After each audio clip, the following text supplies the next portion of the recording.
বিগত 16 বছরের আমলে আমরা দেখেছি যে সকল বাংলাদেশ রাষ্ট্রের সকল পর্যায়ে সকল ক্ষেত্রে যেভাবে দলীয়করণ করা হয়েছিল, একইভাবে এই সাংস্কৃতিক অঙ্গনেও ব্যাপক দলীয়করণ করা হয়, আওয়ামীকরণ করা হয় এবং মেধার ভিত্তিতে এবং ট্যালেন্টের ভিত্তিতে যারা আর্টিস্ট এবং শিল্পীরা রয়েছেন তাদেরকে মূল্যায়ন না করে দলীয় পরিচয় এবং দলীয় বিবেচনায় তাদেরকে বিভিন্নভাবে পুরস্কৃত করা হয়।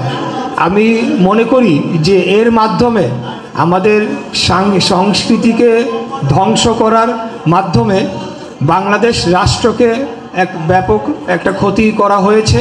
কারণ আমরা সকলেই জানি যে সাংস্কৃতিক অঙ্গনের মাধ্যমেই, সংস্কৃতি চর্চার মাধ্যমেই মেধার বিকাশ ঘটে এবং পরবর্তী প্রজন্ম বা যারা শিশুরা রয়েছেন তারা আমাদের সমাজ ব্যবস্থা, বাংলাদেশের ইতিহাস, বাংলাদেশের সংস্কৃতি সম্পর্কে তারা জানতে পায় এই ইন্ডাস্ট্রির মাধ্যমে এবং বিভিন্নভাবে তাদেরকে মানুষ হিসেবে গড়ে তোলার জন্যে এই সাংস্কৃতিক অঙ্গনই অন্যতম ভূমিকা রাখে।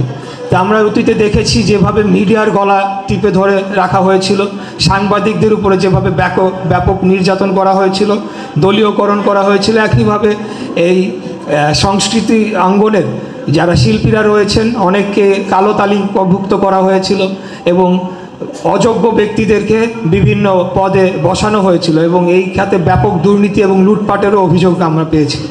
তা আমি আশা রাখি যে আজকে ফ্যাসিবাদ মুক্ত বাংলাদেশে আগামীতে আমরা যে রাষ্ট্রটি গড়তে চাচ্ছি সেখানে সাংস্কৃতিক অঙ্গনে কোনো ধরনের যে দলীয়করণের মাধ্যমে যে এটাকে ধ্বংসের মুখে ঠেলে দেওয়া সেটি একদিকে বন্ধ করা হবে, অপরদিকে সংস্কৃতিকে বা সাংস্কৃতিক অঙ্গনকে অপব্যবহার করে আমরা যেমন একটি উদাহরণ রয়েছে, একটা আর্টিস্টদের একটা গ্রুপ ছিল এবং জুলাই আগস্ট গণ অভ্যুত্থানে সেখানে আর্টিস্টরা সেখানে আলাপ আলোচনা করেছে আলো আসবে এবং সেখানে কি ভয়াবহ কী সব কনভারসেশন হয়েছে সেগুলো আমরা দেখেছি এবং তারা কিন্তু আওয়ামী লীগের যে মিথ্যা প্রোপাগান্ডার সেল হিসেবে ব্যবহৃত হয়েছে এই সাংস্কৃতিক অঙ্গনের মাধ্যমে। সেখানে মিথ্যা ইতিহাসকে প্রতিষ্ঠিত করার চেষ্টা করা হয়েছে, ইতিহাসকে বিকৃত করা হয়েছে, ৭১কে দলীয়করণ করে আওয়ামীকরণ করে তারা সেটাকে পকেটস্থ করেছিল। আবার যাদের মুক্তিযুদ্ধে অবদান ছিল সেটিকে মানে অস্বীকার করা হয়েছে এবং মিথ্যা ইতিহাস আমাদের নতুন প্রজন্মদেরকে শেখানোর চেষ্টা করা হয়েছে। এখানে যারা সেই অপসংস্কৃতি যে অপচর্চা করেছে সেটির অবসান ঘটবে এবং আমি আশা রাখবো যে আগামী দিনে এই সাংস্কৃতিক অঙ্গনকে পরিচর্যার মাধ্যমে আমরা বাংলাদেশের সংস্কৃতিকে প্রাধান্য দিব এবং বিদেশি সংস্কৃতির যে অনুপ্রবেশ ঘটানো হয়েছিল, আমাদের শিল্প সাহিত্যকে ধ্বংস করে বিদেশি অপসংস্কৃতিকে প্রবেশ করানো হয়েছিল, সেটার থেকে আমরা বের হয়ে এসে আমরা বাংলাদেশের যে সংস্কৃতি সেটিকে আমরা বিশ্ব দরবারে যাতে তুলে ধরা যায় সেটার জন্য আমরা কাজ করব ইনশাআল্লাহ। আর আমি সকলকে ধন্যবাদ জানাতে চাই, আমাকে সবাই অভিনন্দন জানাচ্ছেন।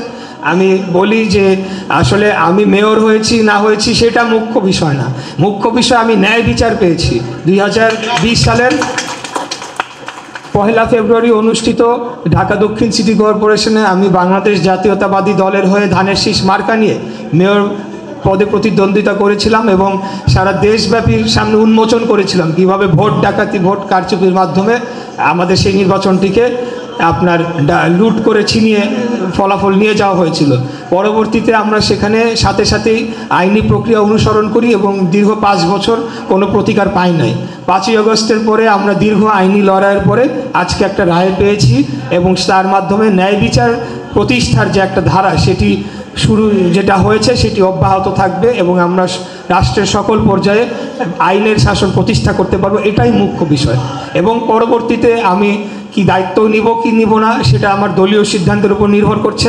দল আমাকে যেভাবে সিদ্ধান্ত দিবে আমি সেভাবেই কাজ করে যাবো ইনশাআল্লাহ। তো আর বক্তব্য দীর্ঘায়িত না করে আপনাদেরকে আবারও ধন্যবাদ জানিয়ে আমাকে বিশেষ অতিথি করেছেন ইথুন বাবু ভাই, শিবাশানু ভাই সহ সকলে যারা এই প্রোগ্রামের সাথে যুক্ত রয়েছেন, সবাইকে আন্তরিকভাবে ধন্যবাদ জানিয়ে বক্তব্য শেষ করছি। খোদাফেজ। বাংলাদেশ জিন্দাবাদ, বাংলাদেশ জাতীয়তাবাদী দল জিন্দাবাদ, শহীদ রাষ্ট্রপতি জিয়াউর রহমান অমর হোক, দেশনেত্রী বেগম খালেদা জিয়া জিন্দাবাদ, আমাদের প্রাণপ্রিয় নেতা আগামী দিনের রাষ্ট্রনায়ক দেশনায়ক জনাব তারেক রহমান জিন্দাবাদ। আসসালামু আলাইকুম।